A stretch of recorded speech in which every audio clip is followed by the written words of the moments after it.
And welcome to the mix. Yes, sir, Chris. Absolutely. Coming to you on Tuesday afternoon. What is that about being a day late and $1 short? Yeah, that's pretty much where we are. Yeah. So what happened yesterday? Because we had some big things going on. We a lot of stuff. Busy Monday. One of those things was being over at Auburndale High School to provide some snacks for the teachers for their faculty meeting. Didn't really work out the way we planned. As it often doesn't. Yeah, that is true. That is true. We got there right before we got there. The power had gone out, and yeah, exactly. So imagine the power going out with high school students. Yeah, there's probably a couple thousand high school students, no power. Right. They maintained some semblance of order. They did. They got them out of there. Bell rang. Gave announcements. They made sure that whatever power was needed for the bell to ring, we made sure that was working. Right. So we didn't have a staff meeting, but our faculty meeting with the teachers there. Yeah, it got postponed. But a lot of the teachers stopped by and got a snack anyway, so we got to hang out with them a little bit. And got to hang out with Mr. Hill. Yeah, he's our favorite principal in Polk County. We have a lot of principals we love, but Mr. Hill has a fondness here at Ridgepoint Church. And so we had a great discussion with him. We did. Kind of went all over the place. Right. Got into some theology. That was really cool. I enjoyed that time with Mr. Hill. So if he happens to be watching, I don't know if he will or not, but if he is, I doubt he has time for us. Yeah. I'm not even sure he's on Facebook, so that might be an impossibility. But it was a good time, good chance to hang out. By the way, we do that every first Monday of every month. Right. We feed the teachers and faculty at Auburndale High School. Really cool chance to kind of be involved in our community. So with that being said, that was kind of crazy. So because of that, we didn't get a chance to talk about, but we just got past Super Bowl Sunday. Yes, we did. Chris, I wasn't really excited about this, but I came in last week with what was not a bold prediction. Yes. But I said I'm not only going to cheer for, but I think the Patriots are going to win. And you were wrong. I was wrong. Right. I was way wrong. You did predict, though, that there would be controversial calls. Yes. So you were right about that. There were controversial calls, although I don't really think they were controversial calls. Not really. I was on the other side. It was all the NFL's fault. I think the referees did a great job all the way across the board. In a record-setting Super Bowl, a bunch of yards, a bunch of points, close game. Couldn't ask for much more. So it was good. Both of my predictions came true, which is, do you remember what they were? I don't. That I would be asleep before the game was over. That's right. That happened. And that happened, and no wardrobe malfunctions. Yes. So. Yeah. Did you watch the halftime show? I did watch the halftime show. What'd you think? I made it that far. Yeah. So. What'd you think? It was pretty good. Yeah. Yeah. I enjoyed it. I think Justin's little plan to start in the stadium kind of messed up their sound a little bit. But yeah, that was weird. Other than that, what they're doing. Other than that, it was good. It'd been better. I feel like one of those things. If you were live, it was phenomenal. It was more phenomenal because you're probably. He's here. Yeah. You're watching. You're like, where's all the lights and? It was a little. I'm trying to figure out what was going on.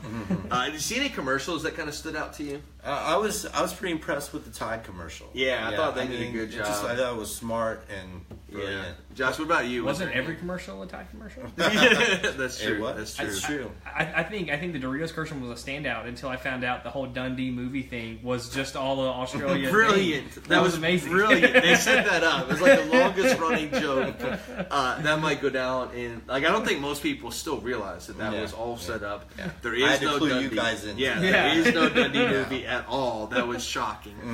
So that kind of took the cake when I learned that. But prior to me discovering that yesterday, I love the Eli Manning commercial. Man, that was just I was cracking up laughing at the whole thing. So good stuff. More important than that, though. And, ultimately, you and Josh were trying to get Peyton to win another one by wearing his jersey. That's right. And we're Tom Brady you're a little partial. Yeah, that's right. You're a little partial to the Manning. I like Peyton. So. I'm not really an Eli fan, but I thought the commercial and maybe Peyton's hysterical. Maybe Eli has a future in comedy. Maybe he's getting tips from his brother. That's right. Both in pro football and never mind.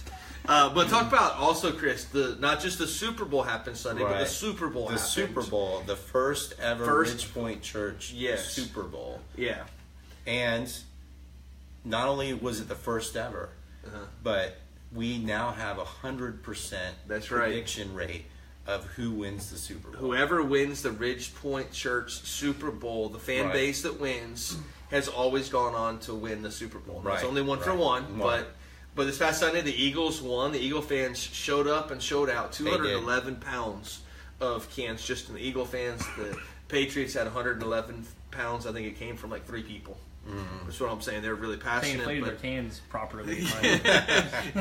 So, but it's really cool. Over 300 pounds of cans going to the mission, so that was really cool as well. If you didn't like Josh's joke, that's Josh at Ridge Point Church. That's right.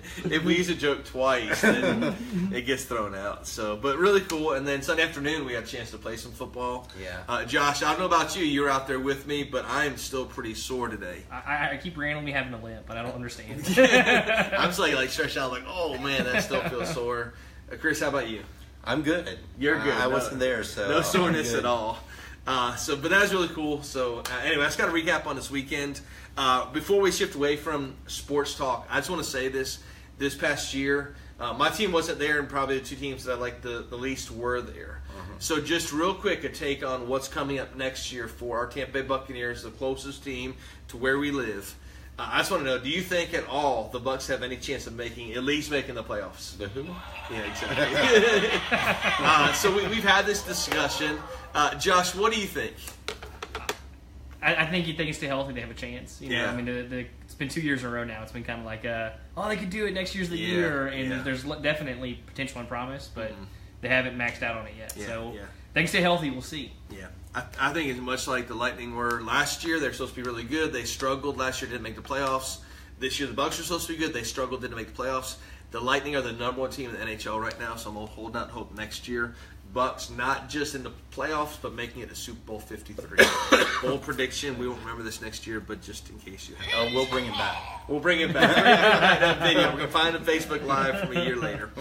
Chris, bunch of stuff happening, though. Let's talk about that real quick. This past week, we shared some big information about some changes. We did. We are kind of in the midst of a shift in our giving system. We've been doing something for a while, and we're kind of seeing a need to shift to a new system.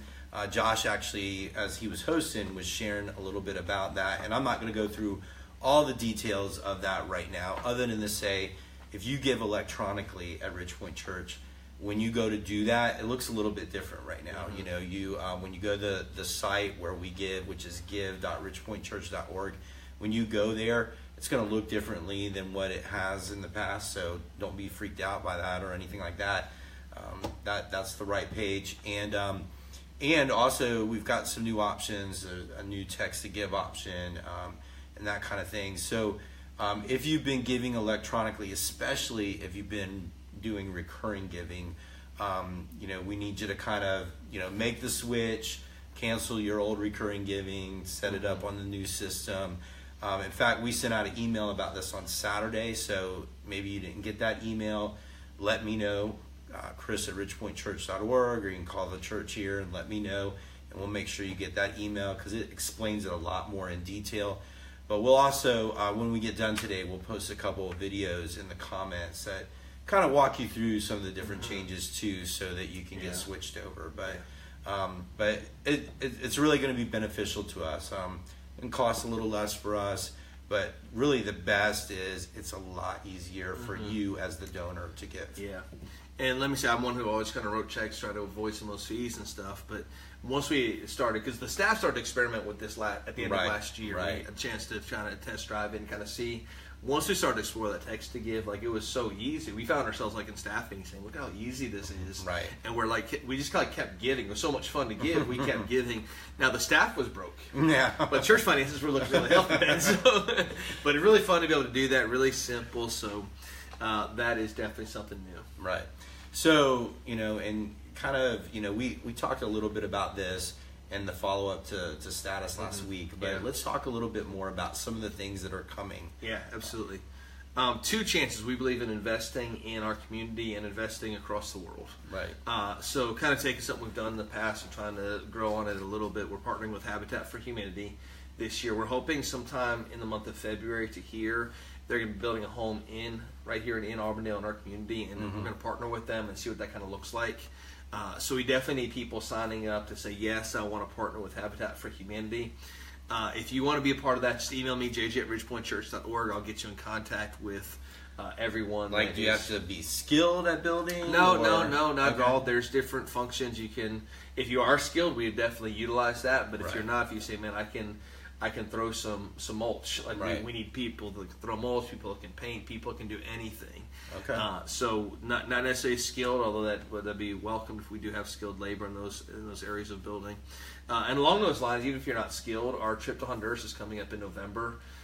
This will be I think it's our 8th trip to Honduras, 7th trip, something like that. But we've built so far 10 homes down there. So we're excited to go back down there, be in Tegucigalpa on November 14th and 21st. The cost is $1,500, which is a lot. We have a big fundraiser coming up with the fishing tournament to help defray some of those costs. We're having an information meeting about that February 25th after the second service. So if you're interested at all in coming to Honduras, email me, jj@bridgepointchurch.org. I'll get you in contact with my buddy Alan, who's heading up the trip. Or just show up at the meeting February 25th. We'd love for you to join us as we talk more about Honduras 2018. Okay. Did you want to talk a little bit more about the... Just know that April 7th is the fishing tournament. If you want to find out more information, we'll have people here at the church who can share that information with you. Again, if you want to email us, we can send information as well. But April 7th, we have the fishing tournament here on the South Chain in Winter Haven. $60 per boat, 2 people per boat. It's going to be a great time. If you want to be part of fishing or sponsoring the tournament, we would love to have you join us for either one of those, or just show up and have a good time. It's going to be a great time out there. Chris, one of our core things that we believe here as a church is that life is better together. Exactly. One of our core values. Every kind of fall and spring, we kick off a chance for people to kind of have an on-ramp to groups. Right. So it's spring's coming. Group sign-ups are happening right now. Tell us about that. Right, exactly. Well, first of all, I want to talk a little bit about specifically one of our groups. We talked about this on Sunday, but we actually... this past fall, we started our first ever online group. We used kind of a secret Facebook group to kind of interact, and they don't actually physically meet together, but they meet by having conversations on Facebook and doing a lot of some of the same activities that we do in our groups and having some of the same conversations. They don't eat together. That you can't really do that online. I could eat some chips while I'm playing with my That's computer. true. I guess you could do that. So. But they don't eat together. I got you. So, but anyway, I was actually facilitating that to get it started last fall, and I did a terrible job, just to be honest. And but what was out there to be transparent. Yeah, just to be honest about the whole thing. But what was cool is in the midst of that, somebody, one of the people in the group really stood out as somebody that could step in and really do a good job, and so she's actually agreed to kind of take over this. Going into the spring here, and so I'm really excited about that. She's excited about it. So if that's something, maybe you just haven't figured out, how group fits into your schedule, this is a great opportunity to get involved. Or if you want to be in one of our other traditional groups, by all means, let me know either way. Chris@ridgepointchurch.org, call the church, let us know. Because even if we don't, we have a lot of spots and we have places for people, but we're also looking at creating more opportunities. I'm seeing a need for a particular opportunity maybe here at the church. So, but we need to know who those people are. So let us know if you want to get involved in some way. We'll either find you a group or we'll create a group, or we're going to make something happen. So. But we have to know now so that we can get those things in place. So. Absolutely. One of the things I look forward to every week is each group being able to be together with other people. So right. Life is truly better together. Sign up for that, whether in person, online, whatever works for you. Right. All right. So let's talk a little bit about Sunday. Time to get serious. Exactly. So we talked about this idea. One of kind of the big idea for Sunday was this idea that sometimes we flee a mess, but that doesn't mean that the mess goes away, that it's still there. And so sometimes when we're trying to flee, that's not always a good idea. But then I also think about sometimes, maybe it is a good idea. Right, so how do we know where's the kind of line in the sand that we, either we stay and stick it out, or, we just got to get out of there as quickly as we can. Yeah. That's one of the tough things in life is how to figure that out.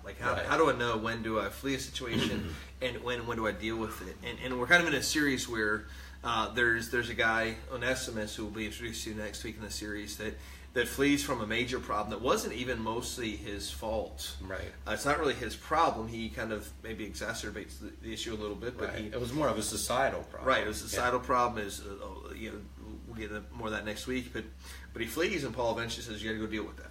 Right. I think sometimes in our life there are things we should flee right away. In fact, I was just doing a quick study earlier, but there's this verse over in 2 Timothy 2:22.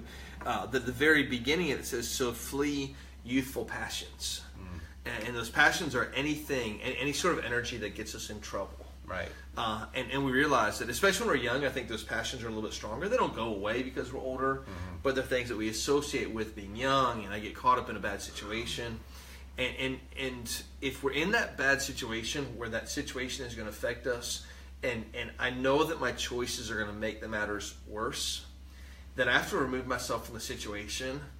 And maybe that's for a season of my life. Maybe it's for years that I have to flee a situation.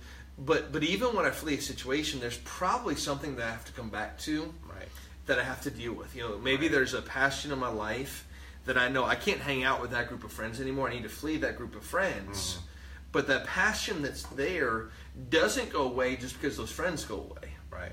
And so at some point it might be circling back to whatever that passion is and say, okay, now that I've kind of matured and I'm out of that circle of friends, now I have to figure out how to deal with that. Right. I think one of the most telling situations that we read in Scripture is Joseph. There's a situation where Joseph kind of gets caught in a bad situation. He's given rule of Potiphar's home, and he's second in command, and he kind of says, you can have anything in my home except for my wife. And then he finds himself in a really precarious situation where on more than one occasion Potiphar's wife says, come lay with me. And we often use Joseph as a story. I know over Easy back there, probably as a youth pastor, we tell stories and say, hey, here's 2 Timothy 2:22 says, flee youthful passions. And Joseph says, I'm out of here. And even leaves his coat behind because she is trying to say, hey, come lay with me. And he says, no, I can have anything but you.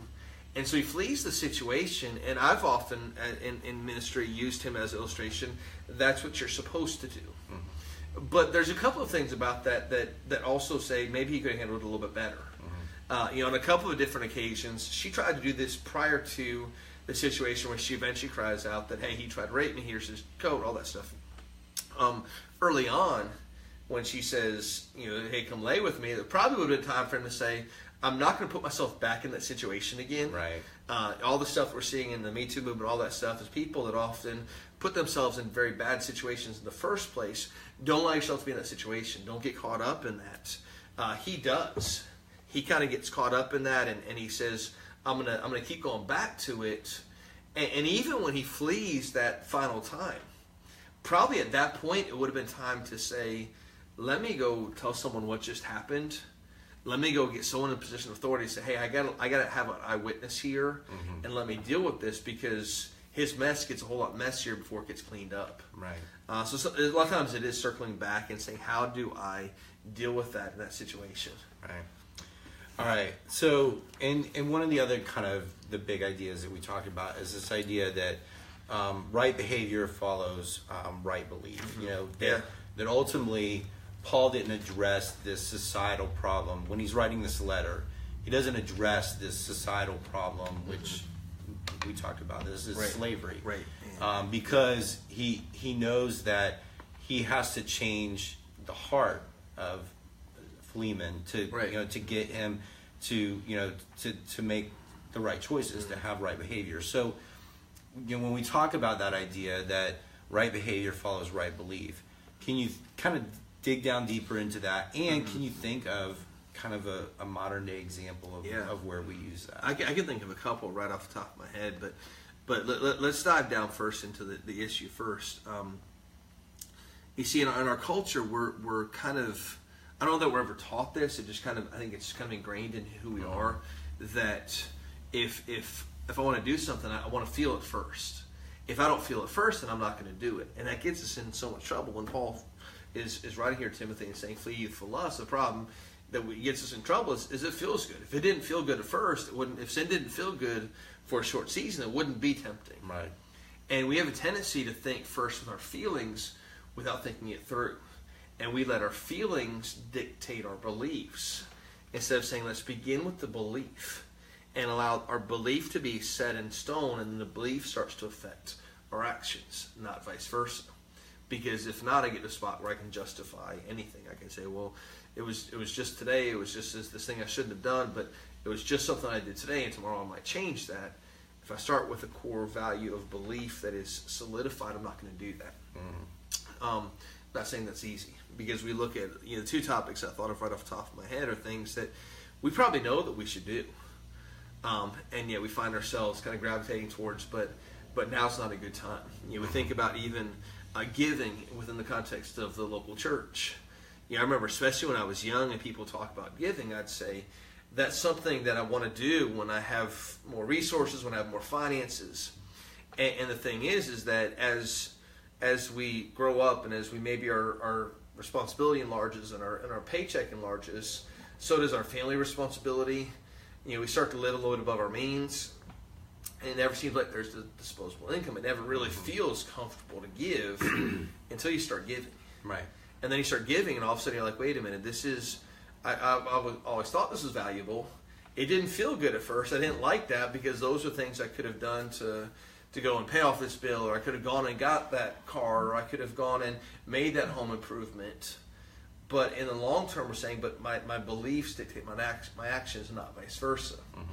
The same thing. Yesterday was a great illustration of this, but I love going to group, and I can't tell you the amount of times our group meets on Mondays, and the amount of times like on Mondays that things aren't going well, and you're like, man, after the weekend I could take a night at home and not want to do anything. And yesterday was one of those days. It wasn't just Auburndale High School power going out. And there's one thing after another yesterday that just things weren't going the way they're supposed to go. We had some people that were out from our group, and it would have been really convenient just to say, hey guys, we only have a small group tonight. Let's just not get together. And the temptation was there. Mm-hmm. And then like mid-afternoon, actually when we were getting ready to come out here and shoot the mix, we're kind of working through some of that. And right in the middle of that, I'm like, no, I want to have that fellowship, even if it's just the 3 couples tonight. Let's get together. We didn't do a typical group. We went out to eat, kind of hung out. But for me, the chance to hang out in that environment so encouraged me for the rest of the night, even into today. Right. That at first it didn't feel good. I'm like, I could go to sleep at 7:00 tonight, and and I'd like it. So along those lines, in Galatians chapter 5, verse 17, I think this is so telling. It is teaching that we don't just want to give in to the desires of our flesh, and it says, "For the desires of the flesh are against the spirit, and the desire of the spirit are against the flesh. For these are opposed to each other to keep you from doing the things that you want to do." So saying that there's a desire within the flesh, there's a desire within the spirit. And those two things are opposed to each other. Mm-hmm. And the desire of the spirit, which is teaching us here's the things you should do, are fighting against the desire of the flesh, which are here the things that you want to do. Mm-hmm. And so in that, our natural default is often to go to, what do I want to do? What does my flesh tell me to do? Right. When the desire of the spirit, which is much deeper and broader, is so much more, in terms of bringing long-term satisfaction, they're so much more fulfilling. So, great questions today. All right. So, any last minute things, Josh? Josh, we cover everything there? Yeah, we did great, guys. I was going to say, Alan did post, Alan Tackett, who's helping lead that mission trip, he did post his email address, so if anybody's interested in that, you can also contact Alan. That's awesome. I was just going to ask you, when we kind of said it, we kind of got it quick, can we just get the date again and time for the mission meeting we're going to have? The mission meeting is February 24th, whatever 25th, that last Sunday. Sweet. Immediately after the second service, so it'll probably be right around noon on the 25th. So, going to be a good time. Again, by showing up, you're not saying you're on the trip. You're saying I'm interested in finding out more information about that. I'm looking forward to it. I think we're going to have a great team this year. I'm really excited about Honduras. 25th. And then we said in the beginning, which is so true, Mr. Hill is definitely our favorite principal. But I would just imagine we'd want to say, too, to all the other principals out there, there's room in our hearts for you as well. So. Every one of you. Every one of you. So that's very true. All right. Well, thanks for taking time to check out the mix. Anything else, Chris? Nope. I'm good. All right. Thanks for checking us out. We'll see you this coming Sunday, 9 and 10:45.